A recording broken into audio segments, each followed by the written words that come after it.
Welcome to the Pearls of Wisdom podcast, where we mix business, law of attraction, spirituality, and well-being with great guests and phenomenal stories. You'll hear hints, tips, and up-to-the-minute information on digital communication from an expert in her field.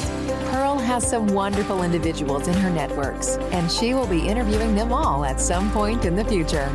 Enjoy your listening.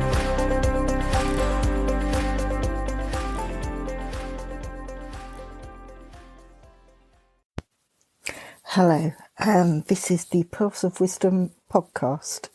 Today I'm going to be speaking about the 7-step social media strategy. So this is the basic building blocks that you'd actually use before you put everything else in place.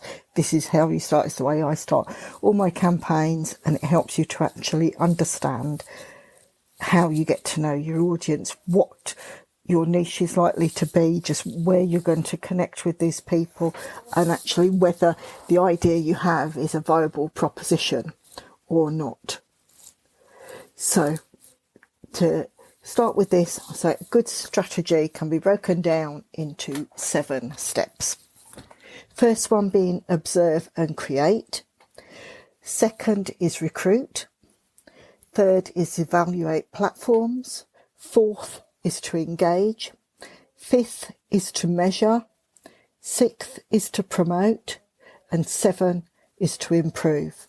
Now, with this podcast, I will probably only look at the first 3 or maybe the 4 areas to look at, and I'll split this and I'll do the remaining steps on a second podcast, so that you're not listening for too long and you can actually take down notes and everything as you're listening to this. So if we go back to number 1 in that, the first step, when you're looking at that, it's observe and create a customer or client map. And that's it. When you're first looking at this, first thing you ever do, it can be a week, can be a fortnight, could be even longer. The first thing you ever do with looking at a strategy is to observe. You listen. You listen to what's being said and what the keywords are being used. You look at what could be the opposition that you'd be working against and actually see what they're saying. And as you start to build up that pattern, you'll start to see areas that maybe aren't covered, and that becomes your niche, and that's what you'd be looking at to actually move forward and to prepare something. You can set up Google Alerts with that. If you're observing something, you can put keywords in and Google Alerts will come up that will actually flag if certain things are mentioned. It's also good to always have these alerts on, because then you can see if there's a sudden change in the way someone's doing something, or in the, like, take the current area that we're in, where we've actually got the lockdown. This is unprecedented, and you could find that simply by following the alerts that you've got set up, that certain research and certain things are actually coming in and people are changing the way that they behave. And if you're observing something, that then puts you ahead of the curve, so you know exactly what you're looking at and when to actually make that move and change the dynamics of how you approach your customer or client. So, like you said, that category, when you're actually observing, so many different groups will fall under a customer or a client. So the more, when you're considering social media interaction, the stronger the dialogue, the stronger the brand, therefore the larger the amount of groups that you're going to interact with, the stronger your dialogue will be in every front. So you can look, brand can be built up around a product enhancement and user experience. So you can do that, like I say, with a client or with a customer, depending. So if you've got a key product and it actually enhances someone's experience or quality of life, that's what you go with, and that's what you can look at the keywords that people are searching for. Maybe look at groups on Facebook, maybe look at different areas on LinkedIn and actually put those keywords in and just see how much comes up and see whether that's a viable area to actually look at. Likewise, you could do the same with Instagram. You could do the same on Twitter, where all of these social channels are set up as SEO platform, so you can actually you can search, and it's search engine optimized, so all those keywords, be it in a a profile name, be it in keywords that are used in a description on a LinkedIn profile, or how often those words are mentioned within groups or Facebook business pages, something like that. These are all areas that you can start to observe and see. And as you observe and you see that, that's how you start to build up that customer client map, where you can actually see where people are talking about what, where those hotspots will be. So when you're at a later stage on your strategy, you know, that's where you can actually reach out and connect with people. So that's really going to help you to set the groundwork with that. Now, the second step in your strategy is to recruit. Now, that isn't necessarily the way you'd recruit in an employee-employer scenario. It's more a case that you go to individuals or your core group and you run the social media campaign that's the natural progression on deciding on exactly where your audience is and where you wish to target those things. So you'd actually have your target audience, define it through a choice of areas: the behaviour, the demographics, the topical interests, the psychographics, and any other category that you feel that fits that ultimate business goal that you are looking to achieve from your social media strategy, who you want to interact with and everything. And again, it's building up that you start to plant seeds, like where you've seen from your observations on step one that you've maybe pinpointed groups in LinkedIn or on Facebook where your target audience hangs out. Start to join there, start to listen again, maybe interact and see, either post a question or comment on a question so that people can see where your intellect and understanding comes from. And again, you're then seeing that you can actually hit that pain point to actually help people move on, and then people you're building up that relationship, and it's that know, like and trust that you hear so many people using currently. So you actually start to look at all these different areas and see just where you can actually build from that. And like the word says, you recruit your audience, you recruit your engaged possible clients and customers. I mean, you won't get these straight away. It's building up the relationship. But all of these, if the strategy is strong, if those foundations are strong, it's far easier to actually build and grow that relationship and get customers and sales from that and clients after that, because you've actually built all these areas. Now, the third step in your social media strategy is to evaluate platforms. And again, these need to fit in with your chosen goals, who your chosen customer clientele target base is. And they can follow a single line strategy or can encompass quite a few different channels all at one time. And a few lend themselves to be used in conjunction with each other. You've got blogs, you've got websites, you've got reputation aggregators. That is a site that will provide rankings of content of sites, and they are the key gateway that most internet users will follow to actually reach online content. So you've got the likes of the search engines, Google, Yahoo, Bing, all of these different areas, and this needs to take in that SEO that the search engines will find with your website and blog through the keywords that you want to promote. So again, simple search. If you're looking at the keywords that you want to use in your campaign, put them into the likes of Google and see just what comes up first on that first page. See what the top 10 are and research that, see what keywords they're using in their content that is pushing them up higher, and also look to see whether it's paid advertising. The paid advertising are the top few, normally with a different colour background at the top, and it will say ad or sponsored at the top, so you can actually see that that's paid for, and that's why they're ranking higher. And then look at the others, and they have got there completely through SEO, where it's all completely organic, where they have actually put the correct search terms and keywords within. They've produced content that is said to be content keyword rich, which will actually ensure that your audience is reading words that they'd automatically look for. So if they were searching for that content, these are the keywords that they put in to look for, so they can automatically connect with you and actually see the way you're thinking. And again, this helps to solidify and connect with possible customers, clients, or clientele from that way. So it's definitely worth considering.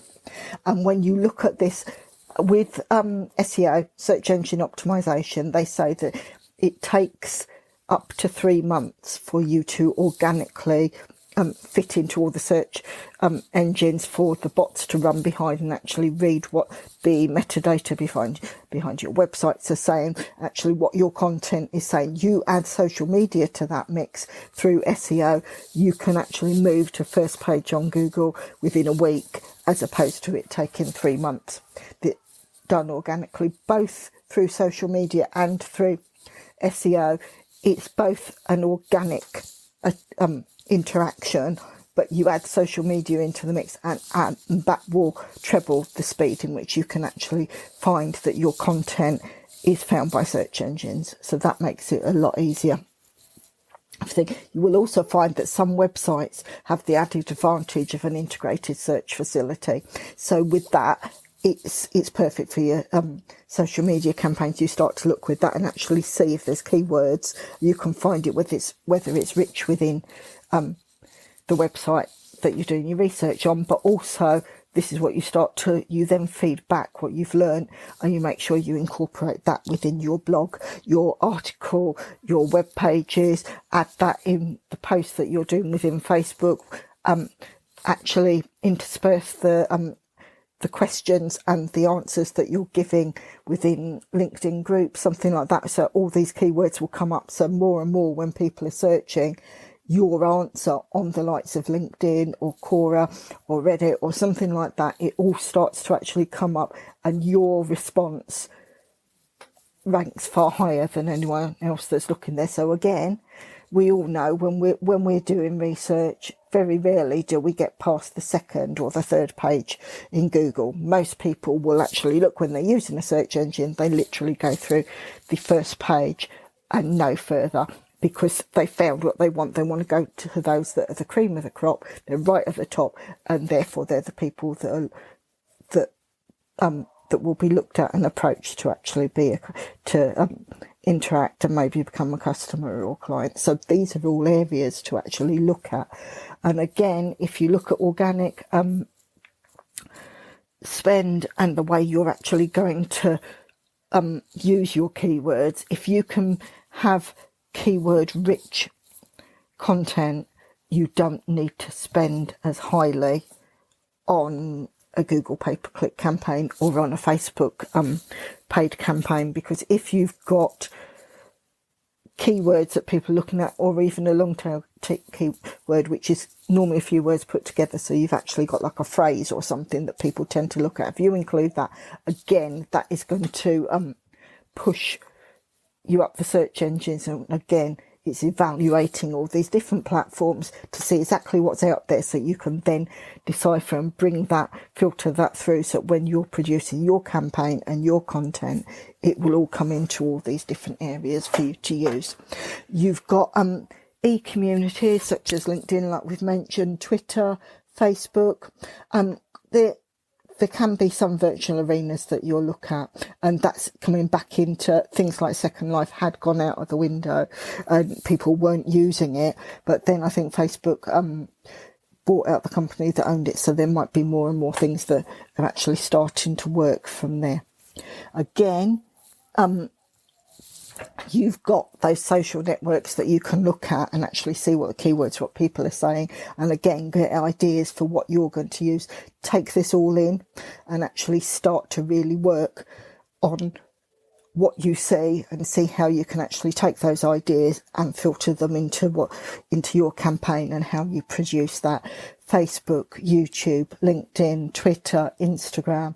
You've got TikTok now, you've got Pinterest, you've got all these different areas. And when you're approaching your audience, you look at the way people engage and how their learning styles are, what sort of content they like to use most. That's why I say you actually provide content for each of these different channels. Some people like to watch something, copy and take it in that way. Therefore, you'd put your content onto YouTube so that people could actually take it in and see from there. Facebook, it could be that someone likes to read something, or you've got an image, or you can do a download or something that can all be fitted within the Facebook scenario. So you've got quite a few different areas. And again, with LinkedIn, intersperse your posts with some within images. You could produce an infographic. You could do a video. You've now got the chance of LinkedIn Live, as you can do Facebook Live and actually interact on what seemed like a one-to-one basis, but obviously you're reaching a far larger audience, but it's something that they can see you being authentic. You're in front of that camera and it's in real time. Or if you're not feeling confident with that, record a video and upload it. So you've got that and you've got your message there. So you've got so many different areas. And again, look at the psychographics, how people are feeling, the sense and connection they want from the content that they consume. Therefore, you can start to think, and it's something if someone's going to have empathy, if they're going to have a certain feeling or a way that they want to interact. Again, that could be YouTube. That's quite good for that.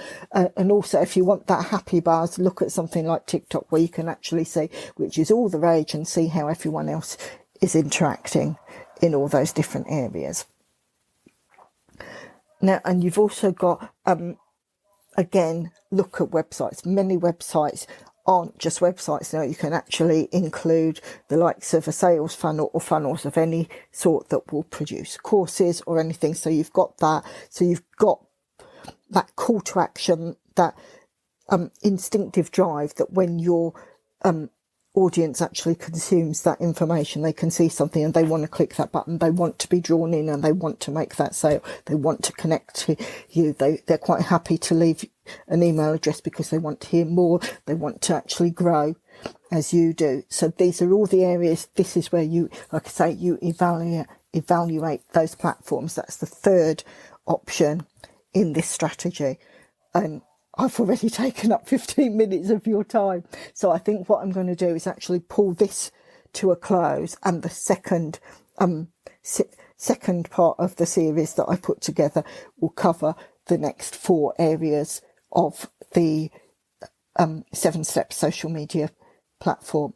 Now, I'm also sharing information like this in my new Pearls of Wisdom monthly membership subscription club that I've set up, and I will actually put the links to all this in the description to this episode. So if you want to learn a bit more, it's I'm retailing that at £28 a month. So it's quite a lot of information that you get for a very small price. I'll be running 2 video calls of a month, just Q&As, probably one beginning of the month, one towards the end, so we can actually see how you're feeling to start off and then discuss further how you're actually growing from that.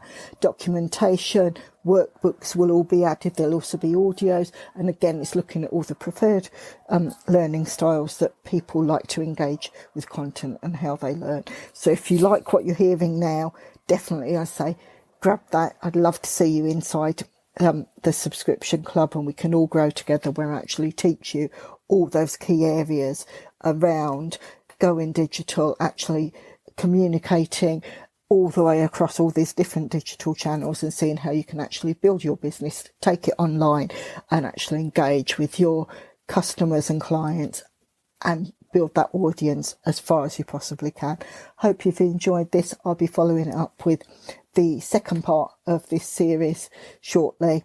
I look forward to engaging with you all in the future. And as always, if you're interested, if you like the podcast, please tell other people, share it with other people. And if you'd like to be a guest on my podcast and like me to interview you, please drop us a line and let us know, and you'll see from I'll put that in the description, all the actual details, that we can go from there.